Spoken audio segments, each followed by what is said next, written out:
ఈరోజు వ్యవసాయం పరిస్థితి అట్లుంటే ఈరోజు విద్యకు వచ్చేసరికి ఇంకా దారుణమైన పరిస్థితులు కనిపిస్తాయి. ఫీజు రీయింబర్స్మెంట్ బకాయిలు మన ప్రభుత్వ హయాంలో ప్రతి త్రైమాసికం అయిపోయిన వెంటనే ప్రతి 3 నెలలకు ఒకసారి ఆ త్రైమాసికం అయిపోయిన వెంటనే మరుసటి త్రైమాసికంలోకి వచ్చేసరికి ఇంతకు ముందు త్రైమాసికానికి సంబంధించిన డబ్బులు తల్లుల ఖాతాల్లోకి నేరుగా పడిపోయేది. ఫీజు రీయింబర్స్మెంట్ కింద విద్యా దీవెన, వసతి దీవెన ఈ రెండు కూడా క్రమం తప్పకుండా ఇచ్చేవాళ్ళం మన ప్రభుత్వ హయాంలో. ఈరోజు పరిస్థితి చూస్తే ఏకంగా ఇప్పటికే ఈ సంవత్సరానికి సంబంధించిన బడ్జెట్ కూడా లెక్కేసుకుంటే 10,000 కోట్ల అవసరం ఉంటే బడ్జెట్లో 2,600 కోట్లు పెట్టినారు. అది ఎంత ఇస్తారో తెలీదు. పిల్లలకు ఈరోజు చదువులు మానేస్తూ ఉన్న పరిస్థితులు. తల్లిదండ్రులు ఈరోజు పిల్లల్ని చదివించాలంటే చదివించలేము అని చెప్పి పిల్లలు చదువులు ఆపించేసి వాళ్ళని పనులకు పంపించే పరిస్థితిలోకి తల్లిదండ్రులు వచ్చేసినారు. విద్యా దీవెన పరిస్థితి అది, వసతి దీవెన పరిస్థితి అది, నాడు నేడు స్కూళ్ళల్లో పూర్తిగా ఆగిపోయిన పరిస్థితి. గోరుముద్ద అన్నది మనము పిల్లలకు బ్రహ్మాండమైన భోజనం పెట్టాలి అని చెప్పి ఆరాటంతో మనము చేస్తే ఈరోజు గోరుముద్ద అన్నది కనుమరుగైపోయిన పరిస్థితి. 8వ తరగతికి వచ్చేసరికి పిల్లల చేతుల్లో ట్యాబులు కనిపించేటివి. ప్రతి స్కూలు ఇంగ్లీష్ మీడియం. నాడు నేడుతో 6వ తరగతి నుంచి ప్రతి class digitised class room. Government స్కూళ్ళు ప్రైవేట్ స్కూళ్ళతో పోటీ పడలేరు అన్న పరిస్థితిని మార్చేసి ప్రైవేట్ స్కూళ్ళు గవర్నమెంట్ స్కూళ్ళతో పోటీ పడే పరిస్థితి మన ప్రభుత్వ హయాంలో మనం తీసుకొస్తే ఈరోజు స్కూళ్ళన్నీ కూడా నిర్వీర్యమైపోతా ఉన్న పరిస్థితి కళ్ళెదుటే కనిపిస్తూ ఉంది. ఇక వైద్యం గురించి నేను చెప్పాల్సిన పనుల ఆరోగ్యశ్రీ అన్నది మన హయాంలో ఏకంగా 25 లక్షలకు పెంచినాం. 3,300 ప్రొసీజర్లను తీసుకొచ్చినాం. ఏ పేదవాడైనా ఏ మధ్యతరగతి వాడైనా కూడా వైద్యం బాగోలేకపోతే ఆ పేదవాడు అప్పుల పాలయ్యే పరిస్థితి ఏనాటికి రాకూడదు అని ఆ పేదవాడిని చెయ్యి పట్టుకొని నడిపించే కార్యక్రమం చేసినాం. వైద్యం చేయించడమే కాకుండా వైద్యం అయిపోయిన తర్వాత రెస్ట్ తీసుకునే దానికోసం ఆరోగ్య ఆసరా అని చెప్పి నెలకు 5,000 రూపాయల డబ్బులు చేతిలో రివర్స్ పెట్టి పంపించేవాళ్ళం మన హయాంలో. ఈరోజు నెట్వర్క్ హాస్పిటల్లో మాకు 3,200 కోట్లు బకాయిలు ఉన్నాయి. చంద్రబాబు నాయుడు గారు ఈ బకాయిలు ఇవ్వకపోతే మేము చేతులు ఎత్తేస్తున్నాము, మేము బోర్డు తిప్పేస్తూ ఉన్నాము అని చెప్పి ఏకంగా స్ట్రైకులు చేస్తూ ఉన్న పరిస్థితి. పేదవానికి ఈరోజు ఆరోగ్యం అందుతూ ఉన్నా అందకపోయినా కానీ కనీసం ఆలోచన చేసే నాతుడు కూడా ఈరోజు రాష్ట్రంలో కరువైన పరిస్థితి. ఇలా ఏ వ్యవస్థ చూసుకున్నా ఎక్కడా కూడా మంచి కనపడడంలా అన్నీ కూడా తిరోగమనమే కనిపిస్తూ ఉన్నాయి. రాష్ట్రానికి సంబంధించి ప్రభుత్వం బాధ్యతగా చేయాల్సినవి ఏవి కూడా బాధ్యతలు నిర్వర్తించడంలా. నాడు నేడు ఆగిపోయింది. మెడికల్ కాలేజీలు అమ్మేస్తూ ఉన్నారు. ముఖ్యమైన రాయలసీమ లిఫ్ట్ వంటి ప్రాజెక్టులన్నీ కూడా చేయకుండా ఆపేసిన కార్యక్రమాలు కనపడతా ఉన్నాయి. రైతుల గురించి పట్టించుకునే నాతుడు లేదు, పిల్లల గురించి పట్టించుకునేవాడు లేడు, అక్క చెల్లెమ్మల గురించి పట్టించుకునేవాడు లేడు. చివరికి అక్క చెల్లెమ్మలకు పొదుపు సంఘాలకు 0 వడ్డీ డబ్బులు కూడా ఇవ్వని పరిస్థితి. స్కీములకు అయితే దేవుడు ఎరుగు, కనీసం 0 వడ్డీకి డబ్బులు కూడా ఇవ్వని పరిస్థితులేకి అక్క చెల్లెమ్మలు మొత్తం నిర్వీర్యమైపోయిన పరిస్థితులు ఈరోజు రాష్ట్రంలో కనిపిస్తూ ఉంది.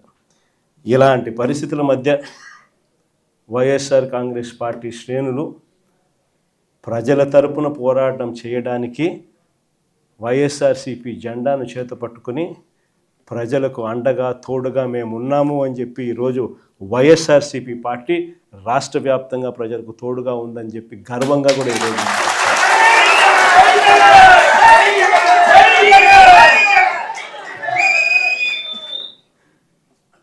ఇలాంటి పరిస్థితుల మధ్య చూస్తా కన్ను మూసుకొని కన్ను తెరిచేసరికి ఇక సగం టర్మ్ అయిపోయింది.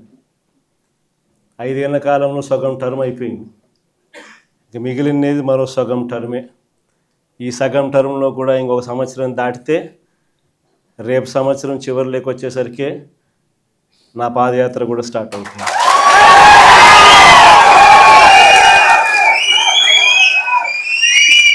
దాని తర్వాత 1.5 సంవత్సరం నేను కూడా రోడ్డు మీదనే ప్రజలతోనే ప్రతి నియోజకవర్గము తిరుగుతూ వస్తా. ఆ తర్వాత ఆ పాదయాత్ర స్టార్ట్ అయిన తర్వాత చంద్రబాబు నాయుడు గారికి వైఎస్ఆర్ కాంగ్రెస్ పార్టీ శ్రేణులు ప్రతిరోజు చంద్రబాబు నాయుడు గారికి సినిమా చూపిస్తాం. చంద్రబాబు నాయుడు గారికి మోస్ట్ ప్రాక్టికల్ సొల్యూషన్ ఇచ్చినాం మనం. అయ్యా చంద్రబాబు గారు, రాష్ట్రానికి ఇప్పుడే కాదు, మీరు చేస్తూ ఉన్న చర్యలతో రాష్ట్రానికి ఎప్పటికీ క్యాపిటల్ లేకుండా చేస్తూ ఉన్నారు. అలా చేయడం వల్ల రాష్ట్రానికి అసలు క్యాపిటల్ అనేది ఉండదు మీ వల్ల. దయచేసి ఇది మానుకోండి. అమరావతి అని చెప్పి నువ్వు రైతులను మోసం చేస్తూ ఉండవు, అమరావతి అని చెప్పి నువ్వు ప్రజలను మోసం చేస్తూ ఉండవు. ఆ అమరావతిలో రోడ్లు వేయడానికే, కరెంట్ వేయడానికే, డ్రైనేజ్ వ్యవస్థ నెలకొల్పడానికే, నీళ్ళు ఇవ్వడానికే, ఇలాంటి బేసిక్ వసతులు కల్పించడం కోసమే నువ్వంతటి నువ్వే ఎకరాకు 2 కోట్లు ఖర్చు అవుతుంది అని చెప్పి నువ్వంతటి నువ్వే సెంట్రల్ గవర్నమెంట్కు డిపిఆర్లు ఇచ్చినావు, నువ్వంతకు నువ్వే బ్యాంకులకు డిపిఆర్లు ఇచ్చినావు. ఈ లెక్కన 50,000 ఎకరాలకే 1,00,000 కోట్లకే దిక్కు లేదనుకుంటే మరో 50,000 ఎకరాలని చెప్పి నువ్వు మళ్ళా తీసుకుంటూ 1,00,000 ఎకరాల అమరావతి అని చెప్తూ ఆ 1,00,000 ఎకరాలకు 2,00,000 కోట్లు తేవాలి అని అంటే ఆ 2,00,000 కోట్లతో నువ్వు నిరంతరం రోడ్లు వేస్తూనే ఉంటావు, నువ్వు నిరంతరం కరెంట్ ఇచ్చే కార్యక్రమమే జరుగుతూ ఉంటుంది, నువ్వు నిరంతరం డ్రైనేజ్ పనులే చేస్తూ ఉంటావు, నువ్వు నిరంతరం నీళ్ళు ఇచ్చేదాని కోసమే నువ్వు అవస్థ పడతా ఉంటే ఇక రాజధాని ఎప్పుడు వస్తుంది? ఎన్ని దశాబ్దాలు పడుతుంది? ఇప్పటికే 12 ఏళ్ళు అయిపోయింది 2014 నుంచి ఇప్పటికే దిక్కు దివానం లేదు. ఇంకా ఎన్ని దశాబ్దాలు పడుతుందో తెలియదు. డబ్బంతా రోడ్లకే ఖర్చు అవుతుంది, డబ్బంతా కరెంట్ వేయడానికి ఖర్చు అవుతుంది, డబ్బంతా డ్రైనేజీలు పెట్టడానికే ఖర్చు అవుతుంది. ఇంకా ఎన్ని దశాబ్దాలు పడుతుందో.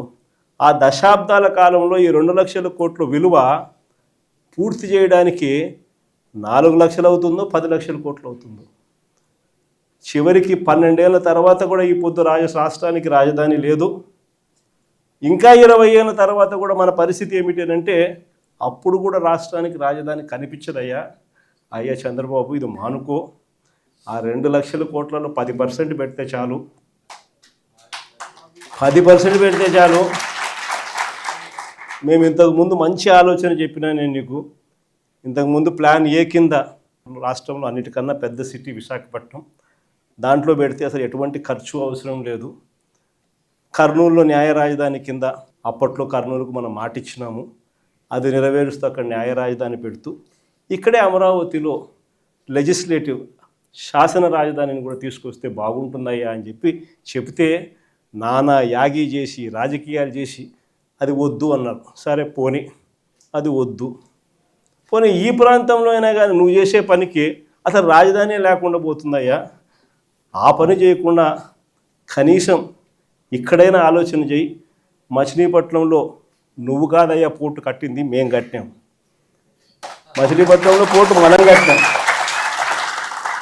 మన హయాంలోనే మనం భూములు తీసుకుంటాం, మన హయాంలోనే మనము అనుమతులు తీసుకొచ్చినాం, మన హయాంలోనే మనం ఫైనాన్షియల్ క్లోజర్ చేసినాం, మన హయాంలోనే మనం బ్యాంకులతో నీట్గా టైఅప్ కూడా చేసి స్టార్ట్ చేసి 30-40% వర్కులు కూడా పూర్తి చేసినాం మన హయాంలోనే. ఆ పోర్టు అయిపోతుంది. మచిలీపట్నం నుంచి విజయవాడకు కేవలం 70 కిలోమీటర్లు, విజయవాడ నుంచి గుంటూరుకు మరో 40 కిలోమీటర్లు, మొత్తం ఈ 110 కిలోమీటర్లు హైవే ఉందయ్యా. విజయవాడలో ఇంటర్నేషనల్ ఎయిర్పోర్ట్ ఉంది, మచిలీపట్నంలో పోర్ట్ వస్తూ ఉంది. ఈ హైవేకి అటు ఇటుగా ఎక్కడ నువ్వు ఆ బిల్డింగులు ఇక్కడ కడితే దీన్నే మచిలీపట్నంలో నుంచి మా, విజయవాడలో నుంచి విఐ, గుంటూరులో నుంచి గన్ను, మావిగన్ అని చెప్పి ఈ 110 కిలోమీటర్లు ఈ ఎకనామిక్ కారిడార్ కింద, క్యాపిటల్ కారిడార్ కింద డిక్లేర్ చేసి ఆ కట్టే బిల్డింగ్లు ఆడ కట్టుకోకుండా ఇక్కడ కట్టయ్యా. 2 లక్షల కోట్లలో నువ్వు పెట్టే అమౌంట్లో 10% ఇక్కడ పెడితే చాలయ్యా. ఆ రోడ్ల కనెక్టివిటీని కొంచెం ఇంప్రూవ్ చేస్తే చాలు, బ్రహ్మాండమైన రాజధాని ఇక్కడే తయారవుతుంది. డే 1 నుంచే రాజధాని వస్తుంది, ఒక గ్రోత్ ఇంజిన్ తయారవుతుంది. కనీసం 20 ఏళ్ళ తర్వాత అయినా మన పిల్లలు ఉద్యోగాల కోసం ఎక్కడికెక్కడికో పోవాల్సిన అవసరం లేకుండా మా మావిగంలోనే ఉద్యోగాలు దొరుకుతాయ్యా అని చెప్పి అని చిలకకి చెప్పినట్టు చెప్పినా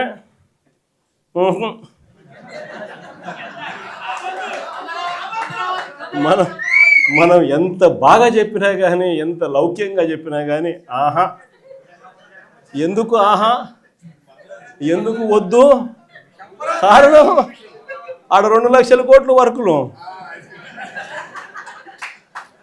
మొబిలైజేషన్ అడ్వాన్స్ 10%, అందులో 8% తీసుకోవడం. సో ఈ ఆదాయాలు అనేటివి ఉండవు కదా మావిగన్ అంటే, కాబట్టి వద్దు. దాంట్లో కాంట్రాక్టర్లు ఎవడు అంటే ఒకడు ఈనాడు వియంకుడు, ఇంకొకడు బలుసు శ్రీనివాసరావు, ఇంకో బినామీ, అంతా ఇల్లే దోచుకోవడం, పంచుకోవడం, తినుకోవడం. అందుకని ఆహా, జగన్ ఏం చెప్పినా ఆహా. ఇంకొక ఆయన ఆంధ్రజ్యోతి ఆయన నుంచి ఆయనకు ఎంత బాధనో, దోచుకునేది, పంచుకునేది, తినుకునేది కట్ అయిపోతుందని చెప్పి ఆయనకి ఎంత బాధ. వైఎస్ఆర్సీపీ శ్రేణులందరి మీద అన్యాయమైన మాటలు, దుర్మార్గమైన మాటలు మాట్లాడతారు. అసలు నిజం చెప్పాలంటే నేను ఇదే రాధాకృష్ణకి చెప్తా ఉండ, నువ్వు అన్న మాటలు రేపొద్దున మా ప్రభుత్వం వచ్చినాక నిన్ను తిప్పని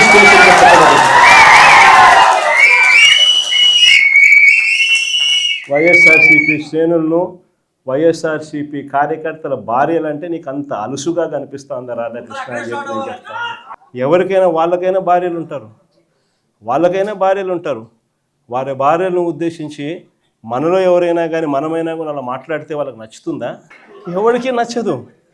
నచ్చినప్పుడు అలాంటి మాటలు మాట్లాడేదానికి కనీసం అలాంటి మాటలు మాట్లాడినప్పుడు తప్పు అని చెప్పి కనీసం ఈ నాయకులన్నా చెప్పాలి కదా.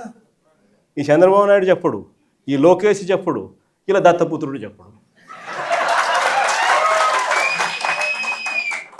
ఎంత సిగ్గు లేకోకుండా ఆ రాధాకృష్ణ తప్పుడు మాట్లాడితే ఆ తప్పుడు మాటలకు సమర్థిస్తారు వీళ్ళంతా. ఈ స్థాయికి రాజకీయాలు దిగజారిపోతే రేపు పొద్దున ఈరోజు సోషల్ మీడియాలో ఎప్పుడెప్పుడో కమెంట్లు పెట్టినవి అన్నీ తీసుకొని వచ్చి పిల్లలందరినీ తీసుకొని వచ్చి స్టేషన్ల చుట్టూ తిప్పుతున్నారు, జైళ్ళల్లో పెడతా ఉన్నారు, కోట్ల చుట్టూ తిప్పుతూ ఉన్నారు, కొడుతున్నారు. ఇదే రేపొద్దున ఆంధ్రజ్యోతి రాధాకృష్ణ కూడా రేపొద్దున ఇదే జరుగుతుందని ఖచ్చితంగా చెప్తా ఉన్నాను.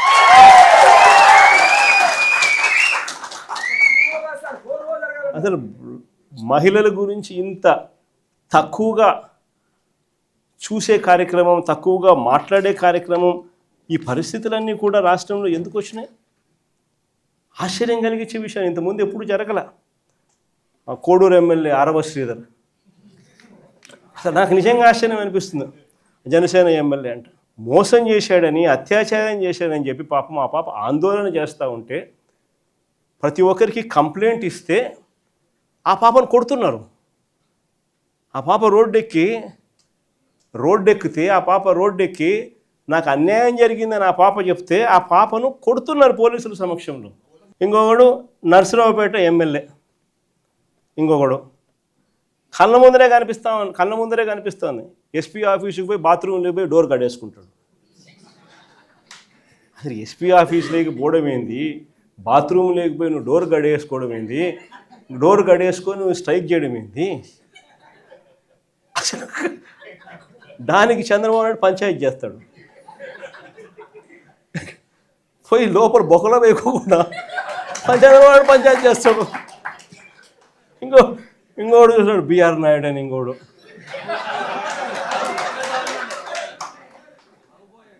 ఆయన ఏం చేస్తూ ఉన్నాడో మనందరం చూస్తూనే ఉన్నాం. తప్పు చేసినాడు, టీటీడీ చైర్మన్గా ఉండి చెయ్యకూడని పనులు, చెయ్యకూడని తప్పులు చేస్తే ఏం చేయాలా? మనిషిని ఊడబెరకాలన్నా, పోస్టులో నుంచి తీసేయాలన్నా లేదా? ఈ మనిషి ఏం చేస్తున్నాడు? పక్కన పెట్టుకుంటాడు ఆ మనిషిని పక్కన పెట్టుకొని తిప్పుతున్నాడు. అది ఎంత దారుణంగా తయారైపోయినారు అని అంటే ఆశ్చర్యం కలిగించే విషయాలు ఇవన్నీ కూడా. ఇంకొకరు కేజీబీవీ ప్రిన్సిపల్, ఆముదాల వలస ఎమ్మెల్యే కూన రవికుమార్ అనేవాడు వేధించినాడు నన్ను అని చెప్పి ఆ తల్లి వచ్చి కంప్లైంట్ ఇస్తే నో యాక్షన్, పట్టించుకునేవాడు లేడు. ఇంకొకడు ఆడవాళ్ళకి అశ్లీలంగా ఫోన్లు చేసి, అశ్లీలంగా వీడియో కాల్స్ చేసిన Guntur MLA Guntur east MLA Nazeer ఇంకోడు సోషల్ మీడియాలో వైరల్ అవుతా ఉంది. ఆడవాళ్ళకి ఫోన్ చేసి అశ్లీలంగా ఈ మనిషి వ్యవహరిస్తూ ఉండడం కనపడతా ఉంది. ఏం చేయాలి చంద్రబాబు నాయుడు? యాక్షన్ తీసుకోవాలన్నా, జైల్లో పెట్టాలన్నా, కనీసం ఇట్లాంటి జరగకుండా అట్లా చేస్తేనే కదా ఇట్లాంటి జరగకుండా ఉంటాయి. No action. ఇంకొకడు మహిళలపై దారుణమైన లైంగిక దాడికి చేసినాడు. ఇంకోడు పేరు కోనేటి ఆదిమూలం.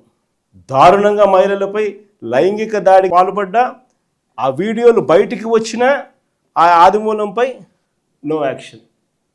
వీళ్ళంతా ఎమ్మెల్యేలు. ఒకరిని చూసి ఇంకొకడు, ఒకడు చేస్తే ఏం యాక్షన్ లేదు, సరే ఆయన మీద ఏం యాక్షన్ లేదు, ఇంక నా మీద ఏం యాక్షన్ తీసుకుంటారని ఇంకొకడు, ఒకరిని చూసి ఇంకొకడు. అందరూ కూడా రాక్షసులు అవుతా ఉన్న పరిస్థితులు. ఇంకొకడు సరే ఎమ్మెల్యేల కథ దేవుడు ఎరుగు. సంధ్యారాణి అని ఒక మంత్రి పిఏ మహిళలను లైంగికంగా వేధించినాడని చెప్తే ఆ పిఏ మీద కూడా నో యాక్షన్. పైగా ఆ మహిళ మీద కేసు. ఈ స్థాయిలో మహిళల పరిస్థితి రాష్ట్రంలో ఉంటే ఇంకొకడు లాస్ట్కు చివరకు ఈ ఆంధ్రజ్యోతి రాధాకృష్ణ ఈ మనిషి మాట్లాడే మాటలు. ఒకరిని చూసి ఇంకొకటి అంతా ఆటవిక ప్రపంచంలో అందరూ కూడా రాక్షసులై ఏ మాదిరిగా రాష్ట్రంలో పరిపాలన సాగుతోందని చెప్పడానికి ఇవన్నీ కూడా నిదర్శనాలు. ఇలాంటి పరిస్థితుల మధ్య రాష్ట్రంలో యుద్ధం జరుగుతూ ఉంది. ఒకవైపున ప్రజల తరపున, మంచి తరపున, ప్రజలకు మంచి చేయాలన్న ఆరాటంతో వైఎస్ఆర్సీపీ ఒకవైపున నిల్చుంటే, మరోవైపున రాష్ట్రాన్ని అన్ని రకాలుగా చెడు చేస్తూ రాష్ట్రాన్ని దోచుకొని తింటున్న తెలుగుదేశం పార్టీ మరో పక్క. ఇక్కడ యుద్ధం జరుగుతూ ఉంది.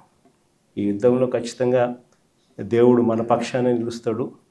రేపు పొద్దున ఎన్నికలు ఎప్పుడు వచ్చినా ప్రజలు ఫుట్బాల్ అన్నట్టుగా అంతా తెలుగుదేశం పార్టీని